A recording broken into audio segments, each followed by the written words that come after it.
Mamdani in the United States in the primary election in New York to be the Democrat candidate in the November election. What did he get? 432,305 votes, a stunning result, 43.51%. Como, 361,840, 36.42. So the candidate backed by the DSA, Democratic Socialists of America, was significantly ahead of the main establishment candidate for mayor. So this is a really good result for the left. Again, the comrades hopefully from Mug will talk and fill us in on the details. I've just had a quick look. They claim to have had 55,000 people canvassing for him. That's a fantastic effort. And clearly this was not with big finance.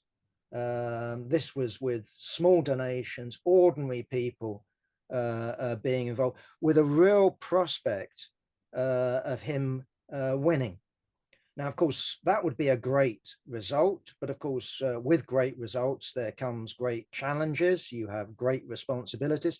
And there's been some interesting commentary in the DSA about this possibility, because it isn't wild. It's not fantasy politics. This is a real serious prospect. And if you look at the rich, if you look at, the corporates, if you look at the billionaire class in New York, they're doing their utmost to find a credible and to finance a credible alternate candidate. So one of the candidates is Como, one of them's the sitting mayor, anybody, but it's going to be anybody as long as we can beat this mad socialist, this commie, as Trump called him. So what are the comrades saying? Well, they're looking at the situation and say, cripes, this New York mayor's got enormous powers. We're talking about an executive mayor. We're not talking about someone, wearing a gold chain and, opening things and presiding over meetings. We're talking about an executive mayor with Bonapartist powers. He's in charge of the New York police department. He's got wide-ranging powers. So comrades are debating, what should be done. Well, I don't know. I'm not there. All I can say is looking at not the same situation, but it's something that at least can give us guidance. Just looking at what Ken Livingstone, remember Ken Livingstone, when he rebelled against not being chosen, being barred as a candidate for London mayor and ran as an independent? What was his program? Well, other than, we'll have more buses and all the rest of it, he also said, I stand for the abolition of the mayor, because this was precisely overriding representative democracy by electing, a president, a king of London. He didn't stick to it, and you can understand why. He didn't have a party behind him. He was expelled, remember, from the Labour Party. So I understand it, but that is the sort of approach we should adopt. I mean, again, reminded, I think it was, a few years before Frederick Engels died, comrades wrote to him from the United States and said, should we run for presidency? And he said, well, yeah, sure you should run for presidency, as long as you're running on a platform that says we will abolish the position of American president. And that would be my approach. So I've read, for example, commentary on the, from comrades on the left of the DSA that said, well, maybe what we should have is the mayor setting up popular assemblies, and no, that's not the answer, comrades. The answer is to turn the DSA into a proper party and have a situation of where, instead of having mayoral democracy, we have representative democracy, the election of councillors who are responsible to and recallable by party.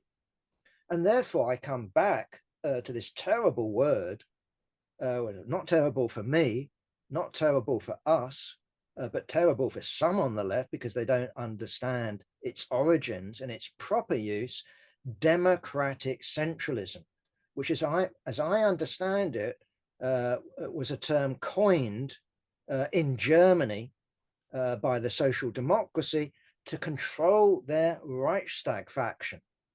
And it was about the party controlling its MPs. It wasn't about silencing dissident voices. It wasn't shutting down debate and turning people into speaking machines.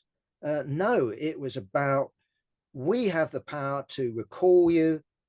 You are responsible to the party. And certainly when it came to the Bolsheviks in the Tsarist Duma, that operated. That was democratic centralism. That's proper democratic centralism. And that's what needs to be fought for, in my humble opinion, and our opinion in the United States. So, yeah, the death, in my view, of the DSA, people have said, oh, it's dead, it's finished. I don't buy that. This is a sizable organization. And clearly, with the Sanders, I know he's not a member, but AOC, their campaign, this mayoral campaign, this will provide a tremendous boost to the DSA. And it shows you the correctness of comrades being in the DSA and struggling in the DSA. Not that they're joined at the hip with the DSA, not that they're committed strategically to the DSA. But yeah, this is the right approach to have taken. Clearly, this is a space where communists, genuine communists, can find a hearing, and they can actually find themselves in a position where their arguments have traction. That we don't want Mamdani. I mean, I'm sure he's a very personable, charismatic individual, just to be our version of, he's our Bonaparte. We don't want Bonapartes. We don't want, leaders that exist above the party. We want leaders who serve the party, who are servants of the party. And in this context, we want someone who's the servant of the DSA, not the Democrat establishment. Because clearly the Democrat establishment, if this guy gets elected, will want to tame him, will want to domesticate him. We need to be engaged in a struggle that we want control, not the establishment. Clearly, the danger is obvious, but to desert the struggle, that would be criminal.